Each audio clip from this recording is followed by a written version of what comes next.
Sometimes sport turns into a showdown. When Shaun White and Ayumu Hirano faced off, every jump meant everything. Every landing decided fate. The pressure was unreal. You know those moments in sports when time just freezes, when every camera locks in, every breath stops, and you can feel history about to be written. That's exactly what happened when Shaun White and Ayumu Hirano went head-to-head on the Olympic halfpipe. This wasn't just a competition. This was a showdown between legacy and rising power. On one side, Shaun White, the legend, the icon, the man they call the Flying Tomato. Multiple Olympic gold medals, years of dominance, and a reputation for pulling off impossible runs when it matters most. Whenever he dropped into the halfpipe, you didn't just expect a run, you expected magic. On the other side, Ayumu Hirano, calm face, laser focus, zero fear. Young, technical, and unbelievably precise. He wasn't there to participate, he was there to take the throne. Every practice run he did before the finals had people whispering the same thing. This guy is about to change the game. The crowd already knew this would be different. You could feel the tension before the first drop. Judges watching closely. Competitors silent. Because both riders were attempting tricks so difficult that one small mistake could destroy the entire score, or worse, end the run in a crash. Shaun White opened with experience and style, massive height, clean landings, smooth flow from wall to wall. That signature control that only comes from years at the top. The audience roared because they knew they were watching a master at work. Then Hirano answered, and the energy shifted. Higher amplitude, faster rotations, technical combinations that pushed the limits of what had ever been landed in Olympic competition. Not just big, but brutally precise. Each hit on the pipe felt like a statement, I'm not the future, I'm now. This wasn't old versus young. This was precision versus legacy. Risk versus reputation. And with every run, the pressure climbed because everyone watching could see it clearly. Only one of them was going to walk away as the moment everyone would remember. The moment both riders stepped onto the halfpipe deck, you could feel the pressure in the air. No smiles now, no waving to the crowd, just deep focus. Shaun White adjusting his gloves, eyes locked down the pipe. Ayumu Hirano standing still, breathing slow, like he'd already seen the run in his mind 100 times.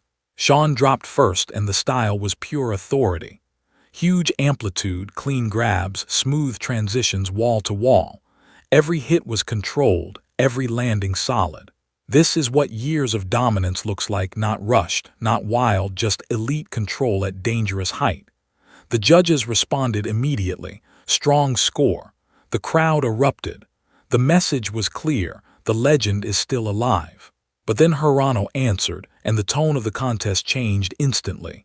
He came in faster, spun harder, launched higher.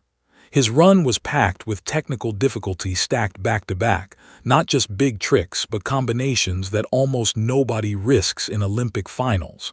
One after another, he stomped them. No hesitation, no visible fear.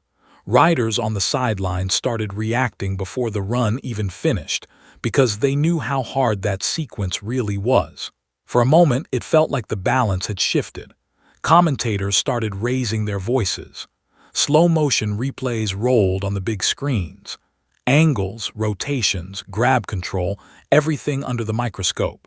Some experts were already saying this could be the most technically difficult Olympic halfpipe run ever attempted under pressure. Shaun watched from the side, calm, but alert. Champions recognize danger when they see it. And what he just saw wasn't luck, it was a real threat.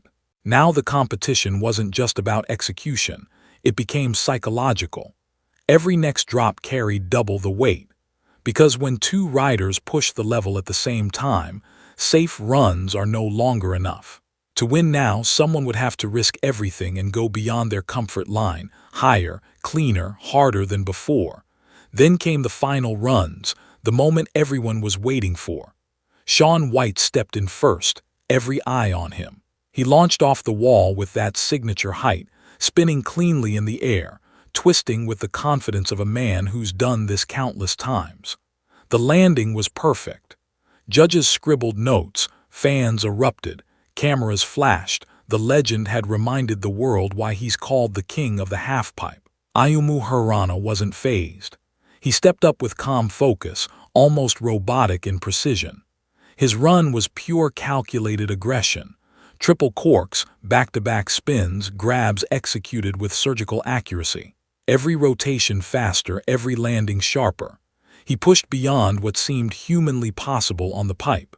The crowd gasped, unable to process how high, how technical, how perfect it all was. The tension was unbearable. Fans were on the edge of their seats.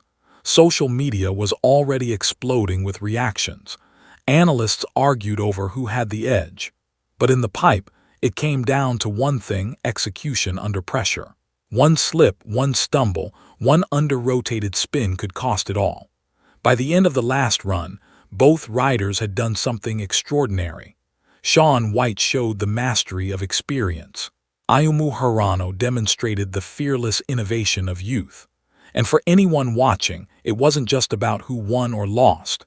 It was a lesson in pushing limits, rewriting possibilities, and honoring the spirit of competition in its purest, most thrilling form. The halfpipe had witnessed a battle for the ages. History had been made. Every trick, every jump, every landing forever etched in the minds of fans, judges, and the world.